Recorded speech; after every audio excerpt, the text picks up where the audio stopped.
जी नमस्कार दोस्तों, मैं रविंदर सिंह RWR क्लासेस में आपका स्वागत करता हूं। आज हम चर्चा करने वाले हैं एसएससी जीडी 2024 की, जिसका कि आंसर की आ चुकी है। आंसर की आप लोगों ने देख ली होगी। आंसर की के बाद अभी क्या क्या होने वाला है, फिजिकल हम कैसे पास करें, फाइनल सिलेक्शन कैसे होगा, फिजिकल होता है तो कैसे होता है, मेडिकल में आपको कैसे फिट होना है, ये सारी हम चर्चा करने वाले हैं। और महत्वपूर्ण चर्चा ये होने वाली है कि जो डॉक्यूमेंट्स हैं वो आप कैसे चेक कराना है और डॉक्यूमेंट्स में आपको क्या क्या रिक्वायरमेंट होने वाली है। तो मैंने लिख भी रखा है आंसर की के बाद क्या क्या होने वाला है। आपका रिजल्ट आएगा, फिजिकल होगा, फिजिकल में कैसे होगा, रनिंग कैसे पास करनी है, मेडिकल जो होने वाला है ये आपका कैसे होने वाला है, जो डॉक्यूमेंट्स है वो कैसे आपके पूरे किए जाएंगे। तो चर्चा है। हमारे पीडीएफ नोट्स पाने के लिए हमारा टेलीग्राम चैनल RWR क्लासेस को सब्सक्राइब कर लीजिए, जहां पर आपको हैंडरिटन पीडीएफ नोट्स मिल जाएंगे। इस चैनल पर मैं पॉलिटी की क्लास और करंट अफेयर्स की क्लास दे रहा हूं। जो कुमार गौरव की सर है उसका मैं फटाफट रिवीजन कराता हूं। तो ये सारी क्लास पीडीएफ नोट्स पाने के लिए हमारा टेलीग्राम चैनल RWR क्लासेस को आप सब्सक्राइब कर लीजिएगा। तो चर्चा शुरू करते हैं। एसएससी जीडी की आपकी आंसर की आ चुकी है। आंसर की के बाद क्या होने वाला है, आंसर की के बाद जो आपकी रिजल्ट आएगा, किसके लिए, फिजिकल के लिए रिजल्ट आने वाला है। फिजिकल के रिजल्ट के बाद आपका क्या होगा, वही बच्चे 8 गुना बच्चे फिजिकल में पास किए जाएंगे, जिसका क्या है, फिजिकल होना है। तो रिजल्ट में अभी कितने गुना बच्चे बुलाए जाएंगे, 8 गुना बच्चे बुलाए जाएंगे। 26,112 की आपकी वैकेंसी है। तो इस वैकेंसी के हिसाब से आप मान लीजिए 2,25,000 के आसपास आपके बच्चे बुलाए जाने की संभावना है। तो 2,25,000 में आपका सिलेक्शन है या नहीं है, ये आपको पता चली जाएगा। 2,30,000 या ज़्यादा बुलाए जा सकते हैं, जरूर नहीं कि 8 गुना उन्होंने लिखा है तो 2.5 लाख के आसपास बच्चे बुलाए जा सकते हैं। 10-15,000 20,000 एक्स्ट्रा बुलाए जाते हैं, ठीक है। तो इतने में आपका सिलेक्शन, आपने आंसर की देख ली होगी। अभी मैं एनालिसिस कर रहा हूँ कि आंसर की के बाद कितना बच्चों का किस स्टेट की कितनी कट ऑफ जा रही है, आपको मैं 1-2 दिन में आपको क्लियर बता दूंगा। अब मैं चर्चा करने वाला हूँ कि इसके बाद आपका रिजल्ट के बाद फिजिकल होगा। तो फिजिकल में आपका मुख्य रूप से क्या होना है, तो मुख्य रूप से आपका होना है रनिंग। रनिंग आपको कैसे पास करना है, 5 किलोमीटर की आपकी रनिंग है। तो 2 दिन 3 दिन 4 दिन की तैयारी में आप रनिंग पास नहीं कर सकते हो। यदि आपको रनिंग पास करना है तो आपको 35 से 40 दिन का समय चाहिए। जो बच्चे पहले से फिजिकल कर रहे हैं, रनिंग कर रहे हैं, उनके लिए तो कोई दिक्कत होने वाली नहीं है। जो बच्चे न्यूली हैं उनके लिए, या जिनका वेट ज़्यादा है, जिनसे अभी रनिंग नहीं हो पा रही, उनके लिए थोड़ी दिक्कतें आएंगी। उन दिक्कतों को दूर करने के लिए मैं बताऊंगा कैसे आपको रनिंग पास करना है। पहले तो आप सुबह रनिंग करना शुरू कर दीजिएगा। देखो गर्मी का माहौल आ रहा है, रनिंग करने में थोड़ी सी आपको दिक्कतें फील्ड में होने वाली हैं। अब रनिंग कैसे होती है पहले मैं ये बता देता हूँ, उस हिसाब से आप रनिंग कर दिएगा। कहीं कहीं क्या होता है, किसी किसी ग्राउंड में जैसे 5 किलोमीटर की आपकी रनिंग है तो 2.5 किलोमीटर आपको जाना होता है, उधर से आपको टोकन लेना होगा और 2.5 किलोमीटर आपको आना होता है। यदि वो आपने टोकन नहीं लिया हुआ है, आपने चेस्ट नंबर, कहीं कहीं होता है चेस्ट नंबर आपको दे देते हैं, नंबर आपके पीछे लिख देते हैं। यदि नंबर आप नोट करा के नहीं आ रहे हो, छूट गया, तो रनिंग में आप फेल माने जाओगे। और दूसरा क्या होता है, साथ साथ आपका कैमरामैन बाइक में बैठकर, कैमरामैन आगे और पीछे चला करता है कि कैमरे से, और बीच बीच में कैमरामैन खड़े रहते हैं कि आपकी रिकॉर्डिंग होती जाती है आते समय और जाते समय। लास्ट पॉइंट पर, मिडल में और फर्स्ट पॉइंट पर कैमरामैन लगे रहते हैं, आपका उसमें चेस्ट नंबर आता रहता है। और लिखने वाले लिखते रहते हैं चेस्ट नंबर कितना कितना कितना आपका पास हो गया, किसने किसने रनिंग की गई है। तो 2.5 किलोमीटर कहीं जाना होता है और 2.5 किलोमीटर कहीं आना होता है। कहीं क्या होता है कि 2.5 किलोमीटर का आपका क्या होता है, जगह नहीं होती तो क्या करते हैं, 1-1 किलोमीटर के 5 चक्कर बना देते हैं, कहीं कहीं 400 मीटर के चक्कर बनाते हैं। तो जहाँ पर चक्कर का सिस्टम है, उन लोगों के लिए सावधानी है कि जितनी बार आप चक्कर के मार के आए तो अपना हाथ खड़ा कर दीजिएगा, इतना चेस्ट नंबर या जो भी है।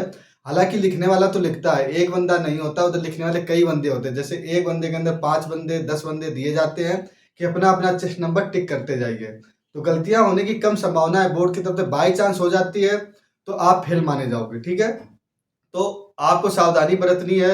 जाते समय आप चेस्ट नंबर नोट कराएं, अपना नंबर बोल दें। देखो दिक्कतें तो आएंगी, आपको नौकरी पाना है तो दिक्कतें तो आएंगी। ऐसा माहौल उधर नहीं रहता कि आपको कोई गाली दे या कुछ दे, आपको बहुत अच्छे से जब आप उधर जाओगे, हम ही लोग, आप लोग जो भर्ती होके जाते हैं वही ये काम कराते हैं फिजिकल वगैरह। तो हम कल आप भर्ती होके आओगे तो आप भी फिर ये भर्ती वगैरह कराओगे। हम या हमारे सीनियर, हमारे जूनियर, सारे लोग मिलकर भर्ती इसको कराई जाती है।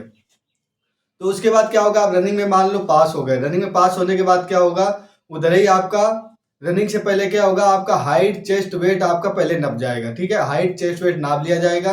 तो जिसकी 170 हाइट है 170, जिसको 168 लागू 168, जिसको 165 लागू 165 सेंटीमीटर हाइट, 80 सेंटीमीटर चेस्ट जिसको जितना लागू है, और 5 सेंटीमीटर आपको फुलाना होगा। तो फुलाने के बाद ऐसे आपका ये प्रैक्टिस जो है आप कर लिख लीजिए। 5 सेंटीमीटर आप नहीं फुला पाए तो आप क्या कर दीजिएगा, वो बाहर कर दिए जाओगे, रनिंग में भी आपको मौका नहीं दिया जाएगा, ठीक है। तो चेस्ट फुलाने की चेस्ट आप पूरा करके जाइए। जिसका चेस्ट नहीं हो रहा है तो अभी डिप्स वगैरह मारना शुरू कर दे। 2 सेंटीमीटर चेस्ट आपका आसानी से बढ़ाया जा सकता है, ठीक है। तो ये हो गई chest height chest weight physical की हो गई। फिजिकल आपने पास कर लिया तो उधर ही आपका क्या होगा, डॉक्टर बैठा होता है, उधर ही आपका मेडिकल होना शुरू हो जाएगा।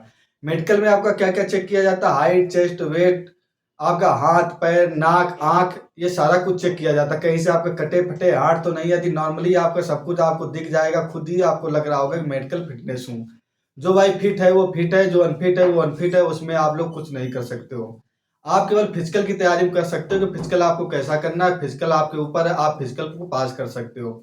मेडिकल तो जैसे ही भगवान ने बनाया वैसे भी रहोगे, उसमें आप क्या कर सकते हो। हाँ, जिसका नस वगैरह का प्रॉब्लम है उसको आप दवा वगैरह अभी से करा सकते हो। उसकी नस में जो भी होता है ब्लड वगैरह जिसका जमा होता है, जिसमें आपने देखा होगा पीछे नीचे के साइड में क्या होता है, ब्लड जमा होता है, तो उसका आप दवा वगैरह लेके अभी ठीक करा सकते हो। जिसको बीपी की प्रॉब्लम है तो अभी से आप दौड़ना शुरू करोगे, नंगे पैर सुबह सुबह टहलोगे तो बीपी की वगैरह आपकी ये सारा कुछ चेक किया जाता है। बीपी हो गया, शुगर हो गया, आपका जो कलर विजन हो गया। बच्चे कहाँ पे कलर विजन फिट नहीं हो पाते, जिसको कलर विजन की तैयारी करना है वो अपना एक बुक ले लें, अभी से आप देख लीजिएगा कलर विजन में क्या क्या पूछा जाता है, थोड़ा आइडिया लग जाता है। जो पहली बार देखा उसको समझ में नहीं आता है। तो कलर विजन जैसे हो गया, जो फेल है वो फेल है, उसको में आप कुछ नहीं कर सकते हो, ठीक है। तो ये चीजें होती है, मेडिकल का होगा। मेडिकल होने के बाद आपका क्या हो जाएगा, उधर ही डॉक्यूमेंटेशन हो जाएगा। डॉक्यूमेंट्स मैंने एक वीडियो बनाया हुआ, आज फिर से मैं आपको बता देता। डॉक्यूमेंट्स में क्या क्या आपको रिक्वायरमेंट है। डॉक्यूमेंट से आपका आधार कार्ड होना चाहिए, जितने भी आपने सर्टिफिकेट लगाए हुए 10th के 12th के ग्रेजुएशन के वो सर्टिफिकेट सारे लगा होना चाहिए। उसके बाद आपका जात प्रमाण पत्र। जात प्रमाण पत्र 2 प्रकार के जात प्रमाण पत्र बनते हैं, सेंटर का जात प्रमाण पत्र होता है और किसका होता है, स्टेट का जात प्रमाण। तो इसमें आपका सेंटर का जो जात प्रमाण पत्र होता है केंद्र का, वो आपका वैलिड होता है। स्टेट का हुआ तो आप भगा दिए जाओगे, आपका वैलिड नहीं होगा। सेंटर का होना साथ में जरूरी है। दोनों है तो बहुत अच्छी बात है। केवल स्टेट का है तो आपको आगे के लिए सिलेक्शन नहीं दिया जाएगा, सेंटर का है तो आपका चल जाएगा। और आपका निवास प्रमाण पत्र, कहाँ के आपके निवासी हो। अच्छा, इसमें बच्चे धांधली में बहुत पकड़े जाएंगे, धांधली मत करिएगा। किसी ने इधर का बना के उधर का स्टेट से जहाँ मेरिट कम जाती है उधर चले गए हैं तो उसके चक्कर में मत पड़िए, क्योंकि आपका बायोमेट्रिक होगा, फिजिकल के समय होगा, मेडिकल के समय होगा, जब आपकी फाइनल ज्वाइनिंग होगी उसके समय होगा, जब आप ट्रेनिंग में जाओगे तब तो कहीं ना कहीं आप पकड़े जाओगे। उसके बाद आप जेल भी जाओगे। जेल जाने के बाद क्या होगा, आपका करियर भी खत्म होगा और नौकरी तो जाएगी जाएगी जाए, और माँ बाप का जो सपना है वो भी आपका अधूरा रह जाएगा, और समाज में आपकी जो बेइज्जती होगी वो होगी। आपके पास जो कार्रवाई होगी वो कार्रवाई की जाएगी, ठीक है। तो इस चक्कर में मत रहिएगा, फ्रॉड वगैरह बिल्कुल मत करिएगा। जो फ्रॉड है, जिनके डॉक्यूमेंट गलत है वो सही बनवा लीजिएगा। डॉक्यूमेंट गलत मत लेके जाइए, कहीं ना कहीं आप पकड़े जाओगे, ठीक है। ये चीजें हो गई। ये आपका होगा सिलेक्शन प्रोसेस की, सिलेक्शन आपका कैसे होगा। ये सारी चीजें होने के बाद आपको 1 महीने करीब आप ये प्रक्रिया चलने, जून में पूरी प्रक्रिया खत्म हो जाएगी। आपको करीब 15 तारीख से फिजिकल आपकी स्टार्ट होने वाली है। प्रक्रिया खत्म होने के बाद आपका फाइनल रिजल्ट का वेट करना होगा। फाइनल रिजल्ट के लिए बच्चे ज्यादा नहीं बचेंगे, जाते जाते आपकी जो 26,000 वैकेंसी, जाते जाते 1 लाख मोस्टली बच्चे बचेंगे। 3 गुना बच पाते हैं, क्योंकि कुछ बच्चे रिजल्ट में फेल हो जाएंगे, रेस में फेल हो जाएंगे, कुछ मेडिकल में आउट हो, कोई हाइट चेस्ट वे, कुछ डॉक्यूमेंटेशन में 5 गुना बच्चे 6 गुना आपके आउट हो जाएंगे, हो सकता है 2 ही गुना बच्चे बचे। तो जिसका सिलेक्शन हो जाता है इसमें फाइनल के लिए, वो मान लो 80% सिलेक्शन सिलेक्टेड हो जाता है। तो आपका रिजल्ट कब आ जाएगा, रिजल्ट आपका आ जाएगा करीब 1 अगस्त में। आपका रिजल्ट आ जाना चाहिए, क्योंकि अगली वैकेंसी अगस्त में लगी हुई है, इसीलिए रिजल्ट टाइम पे निकाला जाएगा। ये रिजल्ट नहीं निकलेगा तो अगली वैकेंसी टाइम से नहीं हो पाएगी, इसीलिए रिजल्ट आपका टाइम से निकल जाएगा। तो ये प्रक्रिया होती है फिजिकल की और डॉक्यूमेंट्स की और मेडिकल की, ये प्रक्रिया होती है कैसे कैसे क्या होता है। ये वीडियो आपको अच्छा लगा हो, ऐसी वीडियो पाने के लिए तो हमारा चैनल सब्सक्राइब जरूर कर ले।